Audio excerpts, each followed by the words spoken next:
There's a car sitting in garages across Britain and America right now that almost never existed. Not because nobody wanted it, because a handful of men in a boardroom decided it wasn't worth building. You know the car. Long hood, curved fenders, that low, hungry stance that still turns heads on a Sunday drive 70 years later. The MG. Ask most people and they'll tell you it's one of the prettiest sports cars Britain ever built. What they won't tell you is how close it came to never leaving the drawing board at all, or how its very first public appearance got swallowed up by the darkest day in the history of motor racing.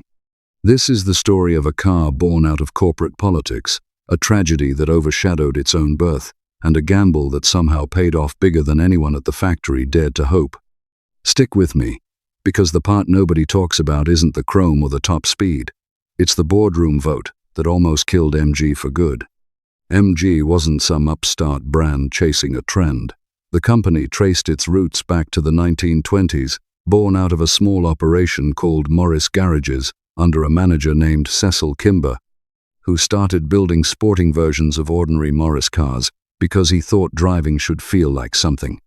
That octagon badge had decades of racing pedigree behind it by the time our story begins. Real wins, real reputation, real customers who trusted the name. This wasn't a company that needed to prove it understood sports cars. It was a company that, by the early 1950s, was being told by its own new owners that understanding sports cars wasn't enough. By the early 1950s, MG had a problem. The cars rolling out of the Abingdon factory, the TC, the TD, the TF, still wore a shape that belonged to the 1930s, cycle fenders. An upright grille, a cockpit that felt like stepping into your grandfather's study. Meanwhile, rivals were building low, sleek, modern sports cars that made MG's lineup look like it had been left behind in another decade. Everyone at Abingdon knew it. The men building these cars could see the writing on the wall. What they couldn't control was what happened above their heads, in offices they never set foot in. In 1952, MG's parent company merged with Austin to form the British Motor Corporation. On paper, it looked like strength, in numbers. In practice, it meant MG no longer controlled its own future. The corporation's chairman, a formidable, chain-smoking industrialist named Leonard Lord, held sole authority over which sports car got the green light. He sponsored an informal competition among BMC's brands to settle it, and MG entered the very shape Sid Enever had been quietly refining, the low, streamlined body that would one day become the MGA. By most accounts, it was the stronger design. It never got the chance to prove it in the way that mattered. At the Earl's Court Motor Show in October of 1952, an independent engineer named Donald Healy showed up with a prototype of his own, a sleek two-seater he'd built from spare Austin parts and called the Healy 100 for its claimed top speed. It became the sensation of the show floor, mobbed by crowds and journalists. Lord walked over, saw the commotion for himself, and made up his mind on the spot. Before the show even closed its doors, he and Healy had shaken hands on a deal to put the car into production at Austin's factory under a new name, the Austin Healy. MG's own submission, the one built from years of careful, patient development at Abingdon, was set aside in the space of a single afternoon by a decision that had nothing to do with engineering and everything to do with which car happened to catch a powerful man's eye that week. For a company whose entire identity was built on the sports car, that decision landed like a slap. Developing two new sports cars at once was, in the board's eyes, simply too expensive. One brand would get the investment, one would get the silence, and for a while, MG got the silence. Word even filtered down through the factory floor that there might not be any new MG sports car at all. Some said there might not be any more MGs, full stop. Now, if you've ever watched a company you gave years of your life to get quietly starved of resources by people who never touched the product, you know exactly how that feels. It isn't dramatic. Nobody announces the death. It just goes quiet. Meetings get shorter, budgets get thinner, and that quiet very nearly finished the MG sports car for good. To buy time, and to keep something, anything, rolling off the line, MG rushed out a stopgap. The TF Midget arrived in October 1953, essentially a facelift bolted onto an aging chassis. It looked a little better than what came before it, but underneath, it was the same old car wearing a new coat. Everyone at the factory knew it was a placeholder, a way to keep the badge alive while nobody upstairs would commit to anything real. The real question was whether they'd ever get the chance to build what should have replaced it in the first place. Here's the detail almost nobody mentions when they talk about this car. The real MGA didn't start life as a road car at all. It started as a racing body. Back in 1951, MG's chief designer, Sid Neva, sketched a low, streamlined shape and wrapped it around an MG TD chassis for a privateer entry at Le Mans. It was faster than anything wearing the MG badge at the time, and it hinted at what the company could build if it was ever allowed to. That shape sat quietly for years, half forgotten, while the company fought its own internal battles upstairs, but it never disappeared. It waited in a drawer for the right moment. By 1953, falling sales of the TF finally forced BMC's hand. Numbers speak louder than pride in a boardroom, and the sales figures were impossible to ignore. Neva's design, hidden away under a project code EX175, was pulled out, dusted off, and finally given the green light. A new, low chassis was built specifically for it. Rather than developing a brand new engine from scratch, MG borrowed the B-Series unit already used in the Magnet Saloon, practical, proven, and cheap enough to satisfy the accountants upstairs who had blocked the project for so long. And then came the name. After decades of models running through nearly every letter of the alphabet, MG had simply run out of options, so the new car became, quite plainly, the MG series, MGA. Not romantic, not clever, just honest, the way a car earns its name after clawing its way out of a boardroom fight. But naming the car was the easy part. Proving it was worth building at all still lay ahead, and that proof would come in the most brutal way imaginable, on a racetrack, in front of the entire world. Before the MGA ever reached a showroom, it had to survive the most punishing test in motorsport, the 24 Hours of Le Mans, in June of 1955. 3 aluminum-bodied prototypes were entered in that race. It should have been the MGA's triumphant unveiling to the world, the moment Abingdon finally got to show BMC exactly what it had been sitting on. Instead, it became one of the darkest days in the history of the sport. During the race, a Mercedes-Benz SLR was launched into the crowd in a catastrophic crash, killing more than 80 spectators. It remains, to this day, the deadliest accident in the history of motor racing, and it happened while these 3 unproven MG prototypes were still out on the circuit. Somewhere in the middle of that horror, the MGA prototypes kept running. 2 of them finished the race, 12th and 17th overall, quietly proving the car's reliability under the worst possible conditions anyone could have designed for a test. The third crashed, seriously injuring its driver, Dick Jacobs. There was no celebration, no champagne.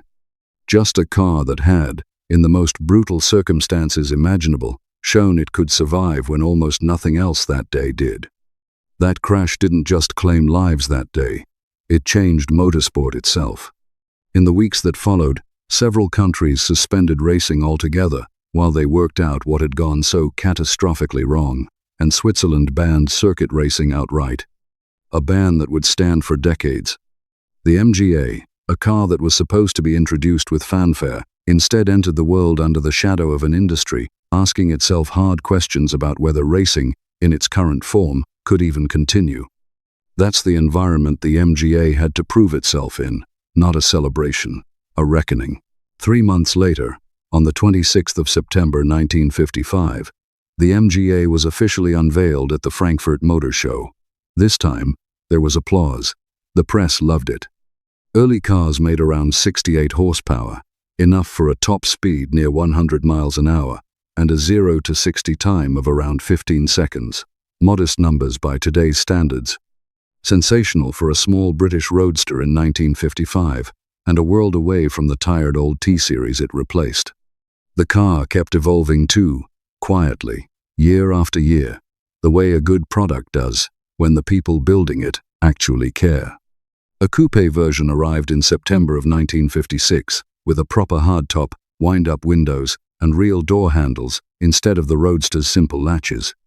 In 1959, the engine grew from 1.5 liters to 1.6, badged the MGA 1600, and front disc brakes finally arrived to match the extra power.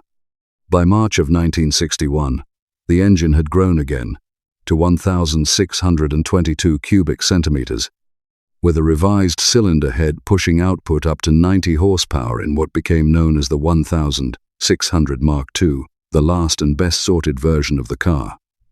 None of these were flashy relaunches. They were the kind of steady, unglamorous improvements a company makes when it's finally being allowed to build the car properly. And look at where these cars actually went. In that first full year of production, 1956, out of just over 13,000 MGAs built, more than 10,000 were shipped left-hand drive straight to North America. This was never really a British car in the way people assume. It was a British car that found its true home on American roads, in the hands of servicemen who'd seen European sports cars overseas and wanted one of their own, and in driveways from California to New England. For a huge number of American men now in their 70s and 80s, the MGA wasn't a curiosity in a museum. It was the car that taught them what a real sports car felt like, the first time they ever heard an engine like that through an open window at 50 miles an hour. Before you keep going, if you're the kind of person who actually remembers cars like this from the first time around, hit subscribe. This channel exists to dig up the real stories behind the machines you grew up with, the parts nobody bothers to research anymore. Drop a comment telling me what you remember about the MGA, whether you owned one, saw one on the street, or just wanted one badly enough to remember it decades later. And if this is bringing back memories, share it with a friend who'll appreciate it too. The MGA didn't just survive its introduction. It went out and proved itself again and again in places where excuses don't count. At the 12-hour endurance race in Sebring, Florida, in March of 1956, production MGAs made their racing debut and finished 19th, 20th, and 22nd overall. A quiet but real statement that this wasn't just a pretty face. Across America, in Sports Car Club of America competition, the MGA became a fixture on club circuits, winning its class again and again against cars that cost considerably more. Then came Bonneville. In August of 1957, MG brought a wild-looking, teardrop-shaped record car called the EX 181 out onto the salt flats of Utah. Powered by a supercharged version of the MGA's own 1.5-liter engine, behind the wheel sat Sterling Moss, already one of the most famous racing drivers alive. Lying almost flat on his back, inches from the nose of the car, Moss took the EX 181 to 245 miles an hour, shattering the previous record for that engine class by more than 40 miles an hour. It was a machine built purely to chase a number, but underneath that wild aluminum shell beat the same basic engine you could buy in a showroom MGA. That's not marketing spin. That's a genuine engineering link between the car in your neighbor's garage and one of the fastest machines on Earth that year. But the story doesn't end with a happy debut and a speed record. There's a chapter MG would probably rather you forgot. In 1958, MG pushed the MGA further with the twin-cam version. On paper, it was the most advanced car the company had ever built, a genuine twin, overhead camshaft engine, 4-wheel disc brakes, center-locking wheels borrowed straight from racing practice.